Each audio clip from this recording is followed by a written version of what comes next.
हमारे कण कण में राम है।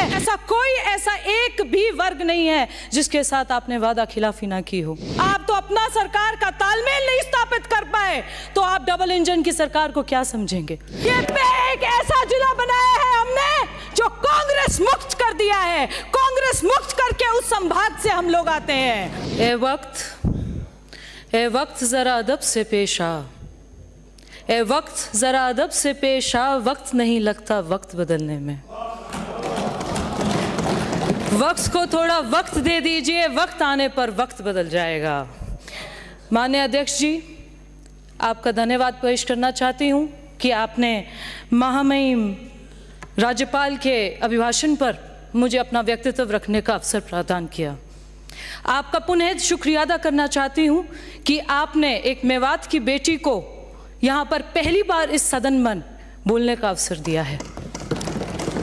मैं कामा विधानसभा से आती हूँ। अपनी आवाम का, अपनी जनता का, सभी का शुक्रिया अदा करना चाहती हूँ जिन्होंने इस मेवात की बेटी पर अपना भरोसा जताया और राजस्थान की सर्वोच्च पंचायत में भेजकर मुझे अपनी आवाज़ बुलंद करने का मौका दिया है।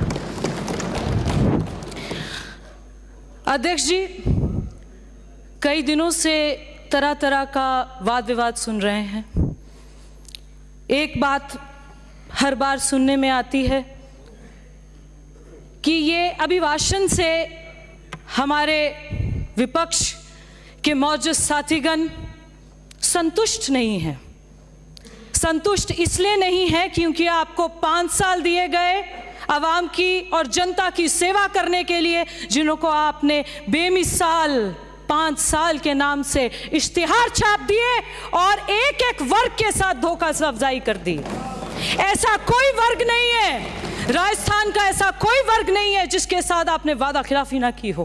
काश्तकार हो, युवा साथी हो, दलित हो, महिलाएं हो, या ऐसा एक भी वर्ग नहीं है जिसके साथ आपने वादा खिलाफी ना की हो। तो आप असंतुष्ट रहे, मुखमहीन रहे, उससे किसी को कोई नहीं है। जो करारा जवाब देना था 3 दिसंबर को, वो आपको मिल चुका है। अध्यक्ष महोदय, एक बात और सुनने में आती है, इनको एक और शब्द पसंद नहीं है, डबल इंजन की सरकार। आपका तो तालमेल नहीं बन पाया 5 साल। आप तो एक दूसरे के विरोधी बने रहे।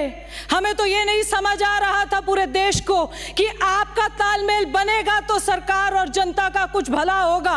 आप तो अपना सरकार का तालमेल नहीं स्थापित कर पाए, तो आप डबल इंजन की सरकार को क्या समझेंगे? जो केंद्र ने जन कल्याण योजनाएं शुरू की थी, आपके मुख्यमंत्री साहब ने उनको प्रदेश की जनता तक नहीं पहुंचने दिया। इसलिए नहीं पहुंचने दिया कि अगर पहुंचने देते तो जिस तरीके से देश आगे बढ़ रहा है उस तरीके से राजस्थान प्रदेश भी आगे बढ़ जाता। पर नहीं, आप लोगों ने ये सोचा भ्रष्टाचार करेंगे। बड़ी चर्चा में रही आपकी सरकार। किस लिए? भ्रष्टाचार के लिए, बेरोजगारी के लिए, महिलाओं के साथ अत्याचार के लिए। मान्यवर, मैं मेवात जिले से आती हूँ। ब्रज कामा एक क्षेत्र ऐसा है जिसकी अपनी संस्कृति है, अपनी तहजीब है, अपनी एक ऐसा उसका कल्चर है जो सब जगह से, सब रूपियों से बनकर बनता है। जहाँ पर सूर्यमल, राजा सूरजमल की गौरवताएं हैं। शहीद हसन का मेवाती की शहीदी को सलामी देती हूँ। श्री कृष्ण के लल्ला स्तन को, ब्रज स्तन को नमन करती हूँ। जहाँ गलियों में राधे राधे के जयकारे हैं, जहाँ पर गिरिराज धाम की गूंज बढ़ती है, ऐसा एक पाक, ऐसा एक पवित्र, ऐसे जिले से और ऐसी धरती से आती हूँ। मान्यवर, दुर्भाग्य से जो वहाँ पर तालीम मंत्री थी, कांग्रेस के यहाँ से शिक्षा मंत्रालय देख रही थी, उन्होंने शिक्षा का स्तर मेवात के उस जिले में, उस इलाके में इस तरीके से खत्म कर दिया कि जहां पर अपने अध्यापकों को पहली बार सुना था, कहते हैं तबादले के लिए पैसे लेते थे, कामा में तबादला रुकवाने के लिए पैसे लिए जाते थे। पहली दफा बोल रहे हैं, अभी शुरू किया, 2 मिनट लेंगे। समय की सीमा है मेरी, 4 55 4 बजे तक खत्म करना है, अभी बोलने वाले बहुत हैं।